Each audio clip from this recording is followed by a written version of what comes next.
സെക്രട്ടേറിയറ്റിൽ നിന്നും നോക്കിയാൽ കാണുന്ന ദൂരമാണുള്ളത്. ഈ സ്ഥലത്തുൾപ്പെടെ അനധികൃത നിർമ്മാണം തടിച്ചു കൊള്ളുകയാണ്. എത്ര കൊലക്കൊമ്പനായാലും അനധികൃത നിർമ്മാണം ഒന്നും അനുവദിക്കുന്ന പ്രശ്നമില്ല. അനധികൃതമായി നിർമ്മിച്ച എല്ലാം തന്നെ പൊളിച്ചു മാറ്റും. സിറ്റിയുടെ പല ഭാഗത്തും നടക്കുന്ന ഇത്തരത്തിലുള്ള അനധികൃത നിർമ്മാണങ്ങളാണ് ഇവിടെ വെള്ളക്കെട്ടുണ്ടാവാൻ കാരണമാകുന്നത്. അതോടൊപ്പം തന്നെ യാത്ര ബുദ്ധിമുട്ടുണ്ടാകാൻ കാരണമാകുന്നത്. ഒരു വിട്ടുവീഴ്ചയുമില്ല. അതുകൊണ്ട് ഒന്നുകിൽ നിങ്ങൾ തന്നെ പൊളിച്ചു മാറ്റണം, അല്ലെങ്കിൽ ഇവിടെ അവസാനിപ്പിച്ചോളണം. ഞങ്ങൾ ഈ ഭരണസമിതി അധികാരത്തിൽ വന്ന നാൾ മുതൽ തന്നെ എല്ലാവരോടും പറഞ്ഞിരുന്നു, അനധികൃത നിർമ്മാണങ്ങൾ അവസാനിപ്പിക്കണം. മുൻപ് ആരെങ്കിലും സ്വാധീനിച്ച് അങ്ങനെയൊക്കെ ചെയ്തിട്ടുണ്ടെങ്കിൽ ഒരു കാരണവശാലും ഈ ഭരണസമിതി അത് അനുവദിക്കില്ല എന്ന് പറഞ്ഞു. മുൻപുണ്ടായിരുന്ന ചില കീഴ്വഴക്കങ്ങൾ അതുപോലെ തന്നെ തുടർന്നുകൊണ്ട് ചില ഉദ്യോഗസ്ഥന്മാരെയൊക്കെ തന്നെ സ്വാധീനിച്ചുകൊണ്ട് അനധികൃതമായി സിറ്റിയിൽ പല നിർമ്മാണ പ്രവർത്തനങ്ങൾ നടത്തി വരുന്നതായിട്ടുള്ള വിവരങ്ങൾ ശ്രദ്ധയപ്പെട്ടു. അതിൻ്റെ അടിസ്ഥാനത്തിൽ കൃത്യമായ വിവരങ്ങൾ ഫീൽഡിൽ നിന്ന് ശേഖരിച്ചു, പൊതുജനങ്ങളിൽ നിന്ന് ശേഖരിച്ചു, മാധ്യമപ്രവർത്തകരിൽ നിന്ന് ശേഖരിച്ചു, ഓഫീസിൽ അതിൻ്റെ രേഖകൾ വിലയിരുത്തി. അതിൻ്റെ അടിസ്ഥാനത്തിലാണ് ഇന്നു മുതൽ അനധികൃത നിർമ്മാണ പ്രവർത്തനങ്ങൾ അവസാനിപ്പിക്കുവാൻ വേണ്ടി കോർപ്പറേഷൻ സെക്രട്ടറിയും അതോടൊപ്പം തന്നെ മരാമത്ത് ചെയർപേഴ്സൺ ഉണ്ട്, നമ്മുടെ AE ഉണ്ട്, AXC ഉണ്ട്, അവരെയൊക്കെ കൂട്ടി ഈ സ്ഥലത്തെ ഈ എക്സിക്യൂട്ടീവ് എഞ്ചിനീയർ ഉണ്ട്, ഇവിടുത്തെ ഓവർസിയർ. അപ്പോൾ ഒരു കാര്യം 100% ഉറപ്പിച്ചിരിക്കുന്നു, മേയർ VV രാജേഷ് രണ്ടും കൽപ്പിച്ച് തന്നെയാണ് തിരുവനന്തപുരം കോർപ്പറേഷൻ മുന്നോട്ട് പോകാനായി പോകുന്നത്. അങ്ങ് അമേരിക്കയിൽ പോയിട്ട് തിരികെ വന്ന ഉടൻ തന്നെ കാര്യപരിപാടികളൊക്കെ തന്നെ തിരുവനന്തപുരം നഗരത്തിൽ ആരംഭിച്ചു കഴിഞ്ഞു എന്നതിന്റെ തെളിവാണ് ഈ പറഞ്ഞ കാര്യം എന്ന് പറയുന്നത്.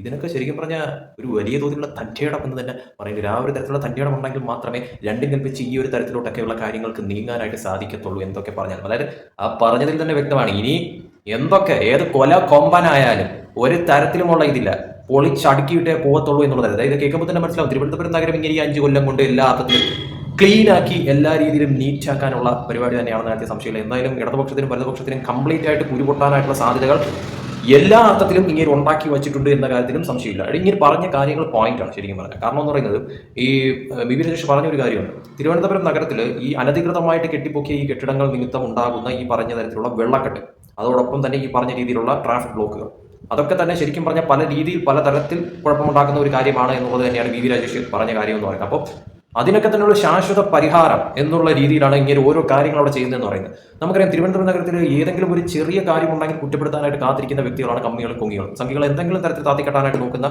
രണ്ട് കൂട്ടരാണ് ഇവരെന്ന് പറയുന്നത്, പ്രതിപക്ഷത്തിരിക്കുന്നത്. അപ്പോൾ ഈ കഴിഞ്ഞ ഇടയിൽ ഉണ്ടായ മഴയിൽ തിരുവനന്തപുരത്ത് വേറെ തരത്തിലുള്ള പ്രശ്നങ്ങളോ കാര്യങ്ങളോ ഒന്നും ഉണ്ടായിട്ടില്ല. അതുകൊണ്ട് തന്നെയും കോൺഗ്രസിനോ കമ്മ്യൂണിസ്റ്റിനോ വലിയ തോതിലുള്ള കുറ്റപ്പെടുത്തലുള്ള കാര്യങ്ങളൊന്നും തന്നെ നടത്താൻ പറ്റിയില്ലായിരുന്നു. എന്തെങ്കിലും തരത്തിലുള്ള പ്രശ്നങ്ങൾ തിരുവനന്തപുരം കോർപ്പറേഷന് ചുറ്റും ഉണ്ടായിരുന്നെങ്കിൽ എല്ലാ രീതിയിലും താഴ്ത്തിക്കെട്ടാനായിട്ട് കാത്തിരിക്കുന്നവരായിരുന്നു ഇടതുപക്ഷം പ്രതിപക്ഷം. പക്ഷേ ഒരു ചുക്കും ഉണ്ടായില്ല. അതിന് കാരണം എന്താണ്?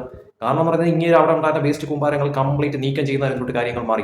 അതുകൊണ്ട് തന്നെയും അവിടെ ഈ പറയുന്ന വെള്ളം ഓടയിലൂടെ ഒഴുകാനായിട്ടുള്ള പരിഹാരം ഉണ്ടാകുന്ന തരത്തിലോട്ട് കാര്യങ്ങൾ മാറി.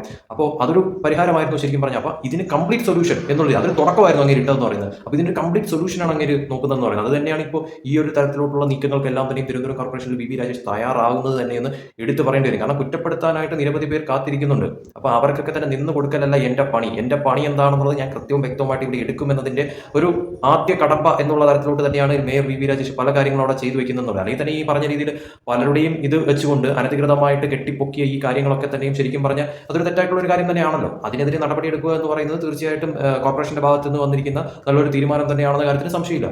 അപ്പോൾ അതിൽ ഈ പറഞ്ഞ രീതിയിൽ VV രാജേഷ് പറയുന്ന ഒരു കാര്യങ്ങൾ അത് തീർച്ചയായിട്ടും ഈ മറ്റ് കോർപ്പറേഷനുകൾ എടുത്ത് നോക്കുമ്പോഴത്തേക്കും പല കാര്യങ്ങളും തിരുവനന്തപുരം കോർപ്പറേഷനിലാണ് വളരെ വലിയ തോതിൽ ഇപ്പോൾ നടത്തി വരുന്നതെന്ന് പറയുന്നത്. അതും കോർപ്പറേഷനിൽ ഈ പറഞ്ഞ തോതിൽ VV രാജേഷിന്റെ നേതൃത്വത്തിൽ നടക്കുന്ന പല കാര്യങ്ങളും ശരിക്കും ഞെട്ടിപ്പിക്കുന്നത് തന്നെയാണെന്ന കാര്യത്തിൽ സംശയമില്ല. കാരണം കഴിഞ്ഞ കുറേ നാളുകളായിട്ട് അവിടെ ഭരിച്ചുകൊണ്ടിരുന്നത് ആരാണ്?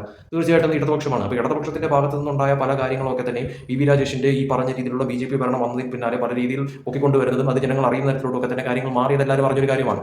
അപ്പോൾ അതിന് പുറമെ ഇപ്പോൾ ഈ നടന്നുകൊണ്ടിരിക്കുന്ന കാര്യങ്ങളൊക്കെ തന്നെ, അതായത് ജനങ്ങൾക്ക് വേണ്ടിയിട്ട് ഈ പറഞ്ഞ രീതിയിൽ നാടിന്റെ നല്ലതിന് വേണ്ടിയിട്ട് ഈ പറഞ്ഞ രീതിയിൽ നാളെ ഒരു സമയം അവിടെ ഒരു തരത്തിലുള്ള പ്രശ്നങ്ങൾ ഉണ്ടാവാതിരിക്കാൻ വേണ്ടിയിട്ട്, അത് വെള്ളക്കെട്ടായാലും വേസ്റ്റ് കാര്യങ്ങളായാലും മറ്റു കാര്യങ്ങളൊന്നുമില്ലാതെ നമ്മുടെ തലസ്ഥാനമാണ്, കേരളത്തിന്റെ തലസ്ഥാനമാണ് തിരുവനന്തപുരം എന്ന് പറയുന്നത്. അപ്പോൾ ആ തിരുവനന്തപുരത്തെ നീറ്റിയേക്കേണ്ട ചുമതല എന്ന് പറയുന്നത് അവിടുത്തെ മേയർ എന്നുള്ള രീതിയിൽ, അവിടുത്തെ ഭരണപക്ഷം എന്നുള്ള രീതിയിൽ BJPക്കും VV രാജേഷിനും ഉണ്ട് എന്നുള്ളതിന് യാതൊരു തർക്കവുമില്ല.